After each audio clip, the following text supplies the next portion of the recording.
Hello दोस्तों, मैं हूं अरुण और आज हम पढ़ने जा रहे हैं क्लास 9th की पॉलिटिक्स का first chapter what is democracy, why democracy. मतलब लोकतंत्र क्या है और यह क्यों आवश्यक है। दोस्तों, इस चैप्टर में हम राजतंत्र, तानाशाही, सैन्य तंत्र, लोकतंत्र की विशेषताओं को जानते हुए फिर लोकतंत्र के अर्थ, प्रकार, विशेषताएं और महत्व पर चर्चा करेंगे। तो आइए दोस्तों, स्टार्ट करते हैं आज का टॉपिक डेमोक्रेसी।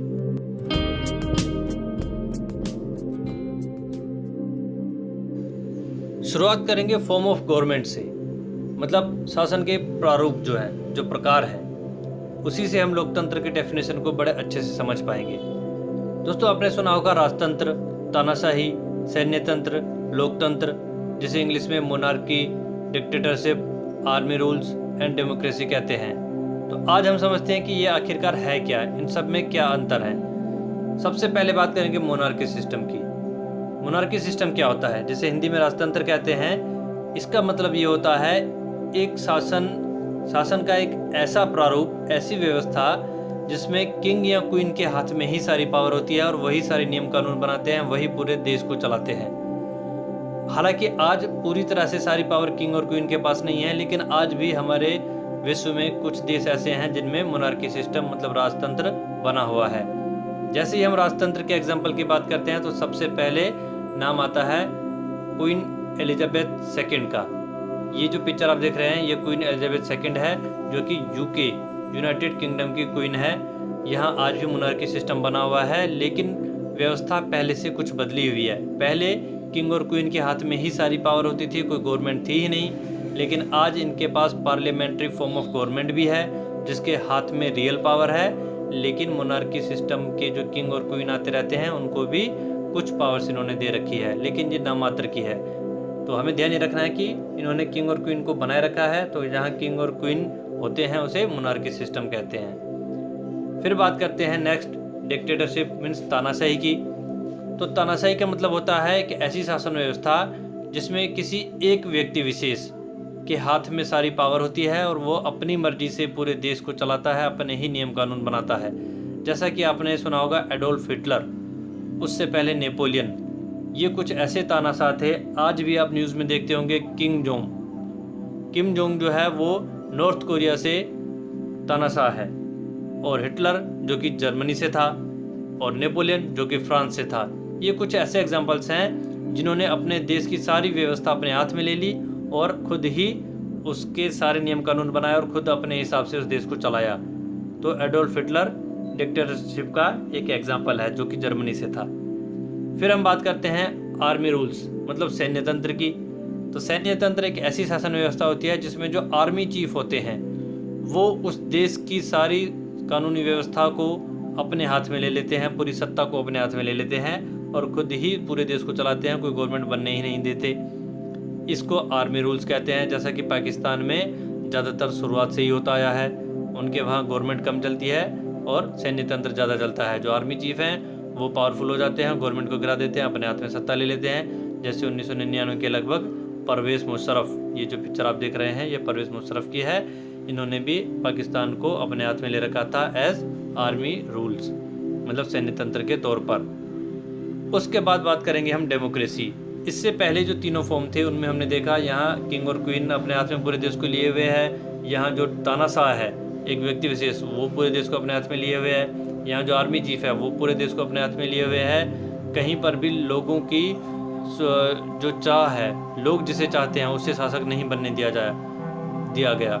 ये सब लोग अपनी मर्जी से पूरे देश को अपने कब्जे में ले रखे हैं। लेकिन लोकतंत्र में ऐसा नहीं है। लोकतंत्र में लोगों की सोच, लोगों की चाह को ही महत्व दिया जाता है। जहाँ पर लोग खुद अपने शासक को चुनते हैं उसे कहते हैं लोकतंत्र, डेमोक्रेसी। जैसे कि हमारे इंडिया में है, जो हमारे करंट पीएम है प्रधानमंत्री नरेंद्र मोदी जी, ये लोगों के द्वारा चुने गए हैं।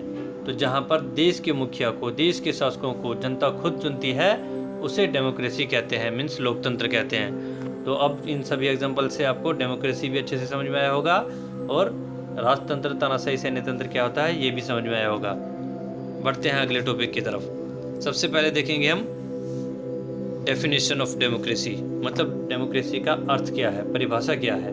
तो जैसा कि अभी हमने डिस्कस किया, it is a form of government in which the rulers are elected by the people, मतलब एक ऐसा गवर्नमेंट का प्रकार जहाँ पर लोग, जनता खुद अपने रूलर्स को चुनते हैं, अपने शासकों को चुनते हैं, उसे कहते हैं लोकतंत्र। अब प्रैक्टिकली तौर पर देखा जाए तो कैसे होता है हमारे इंडिया में, हमारे यहाँ हर एक 18 साल से ज़्यादा एज का जो व्यक्ति होता है उसे नागरिक मतलब वोट देने का अधिकार दिया गया है और उसका अलग वोटर आईडी कार्ड बनता है।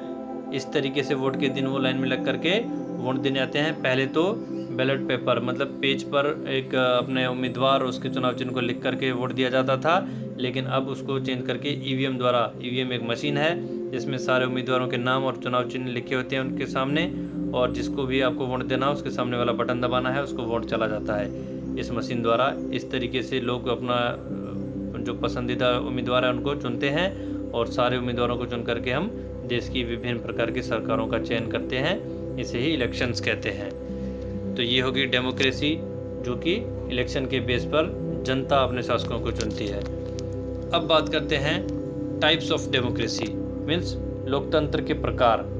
तो दोस्तों लोकतंत्र के दो प्रकार हैं, एक है डायरेक्ट डेमोक्रेसी, एक है इनडायरेक्ट डेमोक्रेसी, मतलब प्रत्यक्ष लोकतंत्र और अप्रत्यक्ष लोकतंत्र। डायरेक्ट डेमोक्रेसी जैसा कि नाम से पता चल रहा है, ये ऐसी डेमोक्रेसी होती है जिसमें एक देश के सारे लोग खुद ही गवर्नमेंट होते हैं, खुद ही नियम कानून बनाते हैं और खुद ही सरकार चलाते हैं। तो ऐसा तो केवल छोटे देशों में ही पॉसिबल है जहाँ जनसंख्या कम हो, जैसे कि स्विट्ज़रलैंड। और इनडायरेक्ट डेमोक्रेसी में लोग खुद सरकार नहीं चलाते, ये अपने रिप्रेजेंटेटिव्स मतलब कि अपने प्रतिनिधियों को चुनते हैं और इनके जो रिप्रेजेंटेटिव्स हैं वो जा कर के गवर्नमेंट चलाते हैं और नियम कानून बनाते हैं। ये बड़े देशों, ज़्यादा जनसंख्या वाले देशों में पॉसिबल है और इंडिया जैसे बड़े देशों में यही होता है। इसको हम एक एग्जांपल से समझते हैं। स्विट्ज़रलैंड जिसमें 85-86 लाख ही जनसंख्या है पूरे देश की, इंडिया जिसमें 121 करोड़ की जनसंख्या है और अब तो ये काफ़ी बढ़ भी गई है। तो जहाँ पर जनसंख्या कम हो वहाँ एक देश के लोगों से पूछ करके कानून बनाना आसान है। जैसे स्विट्ज़रलैंड में कोई कानून बनाना हो तो वहाँ के लोगों से ये सर्वे द्वारा पूछ करके हाँ या ना ले सकते हैं और फिर हाँ होती है तो कानून बनेगा, ना होती है तो रोका जाएगा। लेकिन इंडिया जैसे बड़े देश में जहाँ करोड़ों की जनसंख्या हो, वहाँ कोई कानून बनाने के लिए 121 करोड़ लोगों से अगर पूछा जाए तो कई साल इसी में लग जाएंगे और एक कानून में कई साल लगेंगे, तो वो देश चलेगा कैसे। तो जहाँ ज़्यादा जनसंख्या हो, बड़ा देश हो, वहाँ डायरेक्ट डेमोक्रेसी पॉसिबल ही नहीं होती, इसलिए वहाँ इनडायरेक्ट डेमोक्रेसी मतलब रिप्रेजेंटेटिव्स को चुनो फिर वो कानून बनाएंगे, वही पॉसिबल है। और इंडिया में भी इनडायरेक्ट डेमोक्रेसी मतलब कि अप्रत्यक्ष डेमोक्रेसी है, इसे रिप्रेजेंटेटिव डेमोक्रेसी भी कहते हैं, ये भी ध्यान रखना है। तो उम्मीद करता हूँ दोस्तों ये टॉपिक भी अच्छे से समझ में आया होगा। आगे बढ़ते हैं फीचर्स की तरफ, मतलब लोकतंत्र की विशेषताएं एक एक करके समझते हैं। सबसे पहले first feature, democracy is a form of government in which the rulers are elected by the people. Democracy एक ऐसी गवर्नमेंट है जिसमें लोग अपने शासकों को खुद चुनते हैं, जैसे कि इसकी डेफिनेशन में हमने पढ़ा, वही इसकी पहली विशेषता भी है। सबसे बड़ी विशेषता तो यही है ना, क्योंकि हमने देखा मोनार्की में, डिक्टेटरशिप में और आर्मी रूल में कहीं पर भी लोगों को अपने रूलर्स चुनने का अधिकार नहीं था। सिर्फ डेमोक्रेसी ही एक ऐसा फॉर्म है जिसमें लोगों को अपने रूलर्स चुनने का अधिकार है, इसलिए यही इसकी सबसे पहली और सबसे बड़ी विशेषता बनती है। दूसरी विशेषता की तरफ बढ़ते हैं। In a democracy the final decision making power must be with those who elected by the people. मतलब डेमोक्रेसी में कानून बनाने की जो सबसे बड़ी पावर है वो उन्हीं लोगों को दी जाएगी जिसको लोगों ने, जनता ने चुना है। मतलब ऐसा नहीं कि कोई पैसे वाला है उसके पास पावर हो, या फिर कोई दूसरी कोई बड़ी पोस्ट हो, या कोई जाति विशेष का आदमी हो उसको पास पावर या पोस्ट दी जाए, ऐसा नहीं है। यहाँ पर सबसे ज़्यादा पावर उसी को दी जाएगी जिसको लोगों ने चुना हो, जनता ने चुना हो। तो ये दूसरी सबसे बड़ी विशेषता है डेमोक्रेसी की। तीसरी विशेषता है a democracy must be based on a free and fair election where those currently in power have a fair chance of losing. ये एक और बड़ी अच्छी विशेषता है कि सबसे पहले तो डेमोक्रेसी में जो इलेक्शंस होते हैं वो फ्री और फेयर होने चाहिए, मतलब कि स्वतंत्र और निष्पक्ष होने चाहिए, किसी तरह का कोई भेदभाव ना हो, किसी तरह का कोई दबाव ना हो, किसी तरह की कोई गड़बड़ी ना हो। रियल में लोगों ने जिसको पसंद किया हो वही जा कर के गवर्नमेंट में जीते, वही विजयी हो। दूसरी बात कि जो गवर्नमेंट में आ चुके हैं उनको अपनी सत्ता जाने का डर भी होना चाहिए। एग्जाम्पल के तौर पर बात करते हैं, अगर हम एक बार चुनाव करते हैं और जो गवर्नमेंट बन जाती है, अगर नियम ये बनाएं कि जो गवर्नमेंट बन गई अब उसको कभी कोई नहीं हटा सकता, दोबारा इलेक्शन भी नहीं होंगे, तो उनके अंदर तो एटीट्यूड आ जाएगा, घमंड आ जाएगा कि अब तो भाई हमें कोई हटा नहीं सकता। तो ऐसे लोगों को फिर वो निडर हो जाएंगे, तो वो कुछ गलत काम भी कर सकते हैं, लोगों के खिलाफ निर्णय भी ले सकते हैं, क्योंकि उनको पता है कोई हटा ही नहीं सकता। तो डेमोक्रेसी में ऐसा नहीं है, उनको निडर नहीं बनाया गया है, उनको भी डरा कर रखा गया है कि अगर कोई गवर्नमेंट जो चुन करके आई है वो लोगों के खिलाफ कुछ करेगी, संविधान के खिलाफ कुछ करेगी, लोगों के अधिकारों के खिलाफ कुछ करेगी, तो ऐसे में उनकी सत्ता जाएगी। लोग उनके खिलाफ गवर्नमेंट के बीच में भी उनको हटा सकते हैं आंदोलन करके, और नेक्स्ट इलेक्शन में भी दूसरी पार्टी को जितवा करके, दूसरे उम्मीदवार को जितवा करके उनसे उनकी सत्ता छीन सकते हैं। तो ये डर होना बहुत ज़रूरी है। इसी डर के बेस पर गवर्नमेंट अच्छा काम करेगी ताकि दोबारा हमें आने का मौका मिले। चौथी विशेषता की बात करते हैं, in a democracy each adult citizen must have one vote and each vote must have one value. Democracy में हर एक अडल्ट मतलब कि वयस्क नागरिक को एक वोट का अधिकार होना चाहिए और उसके वोट की एक वैल्यू होनी चाहिए, और वो होती ही है। ये एक और सबसे बड़ी विशेषता है कि यहाँ पर हर नागरिक के पास एक वोट का अधिकार है और हर एक वोट की एक वैल्यू है।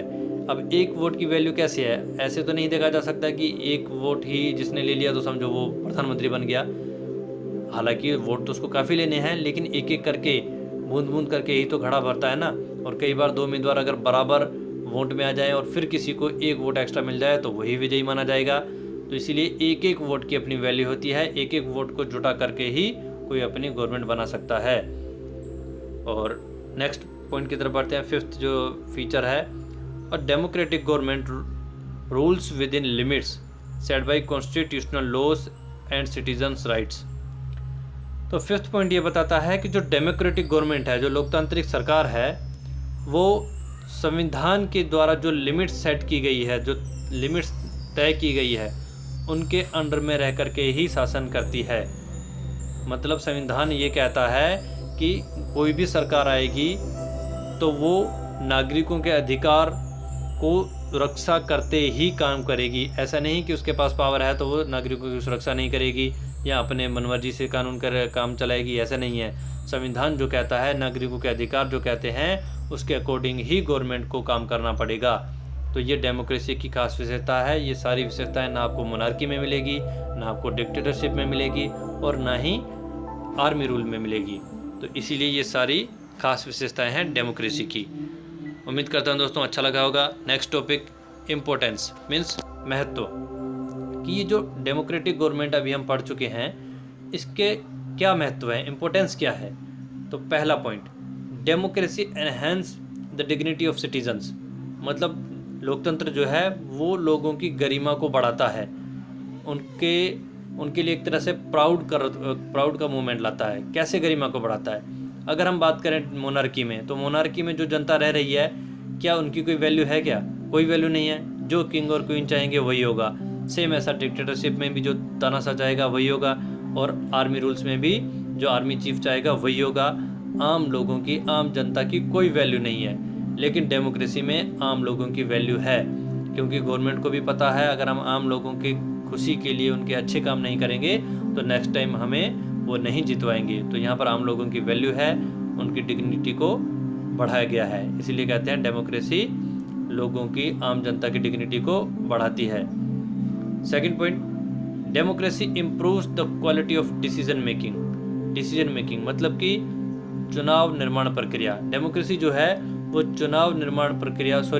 कानून निर्माण प्रक्रिया की एक इसको सुधारती है।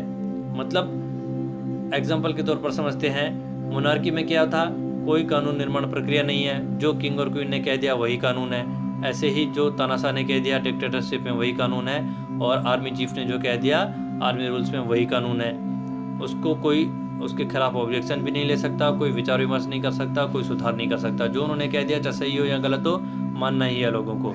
लेकिन डेमोक्रेसी में क्या होता है, पहले कोई भी कानून बनेगा तो उस पर संसद के दोनों सदनों में विचार विमर्श होता है, फिर राष्ट्रपति के पास जाता है और अपोजिशन जो विपक्ष होता है वो भी इसके खिलाफ जा सकता है अगर कुछ गलत है तो यहाँ एक ही कानून पर इतनी बार 3-4 बार विचार विमर्श हो जाता है, उसके बावजूद भी लोग इसके खिलाफ आ जाते हैं तो सरकार को उस निर्णय को बदलने पर मजबूर होना पड़ता है। तो यहाँ पर डिसीजन मेकिंग जो है, जो कानून निर्माण प्रक्रिया है हमारी, वो बहुत ही अच्छी है, उसको डेमोक्रेसी सुधारती है, क्योंकि हर जगह पर इस पर विचार विमर्श किया जाता है और गलतियों को सुधारा भी जाता है, जो कि आगे भी हम पढ़ेंगे। Third point, democracy provides a method to deal with differences and conflicts. मतलब डेमोक्रेसी जो है, लोकतंत्र जो है, वो विद्रोहों और भेदभाव से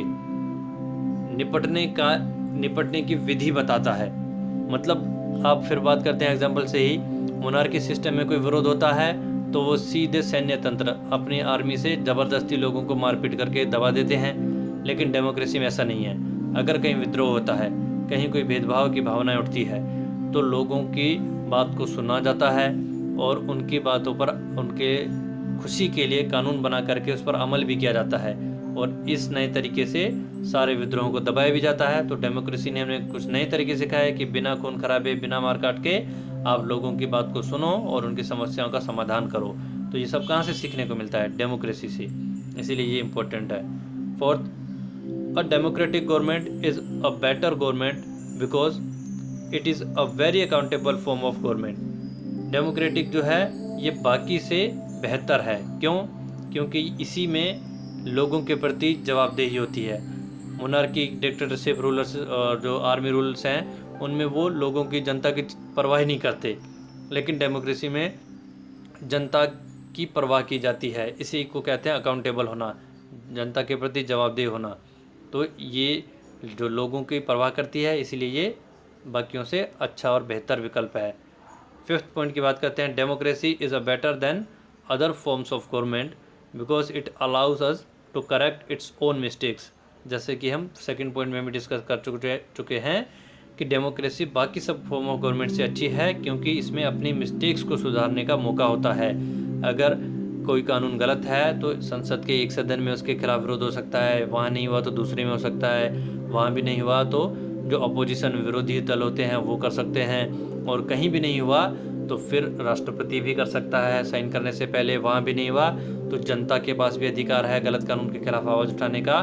तो इतने सारे अधिकार हैं आम जनता के पास, इसीलिए इसे कहा जाता है कि यहाँ मिस्टेक सुधारने के ज़्यादा चांसेस होते हैं, इसीलिए डेमोक्रेसी और ज़्यादा इम्पोर्टेंट होती है। तो यहाँ पर हमारा आज का ये चैप्टर कंप्लीट होता है पूरी तरह से। उम्मीद करता हूँ आपको ये सारी चीज़ें अच्छे से समझ में आई होगी। आपको इसको, इन सब टॉपिक्स को सीरियल वाइज लिखना है, फिर इनको रिवाइज़ करना है। तो आज का वीडियो यहीं कंप्लीट होता है। वीडियो अच्छा लगा हो तो लाइक, कमेंट और शेयर करें, और वीडियो देखने के लिए धन्यवाद।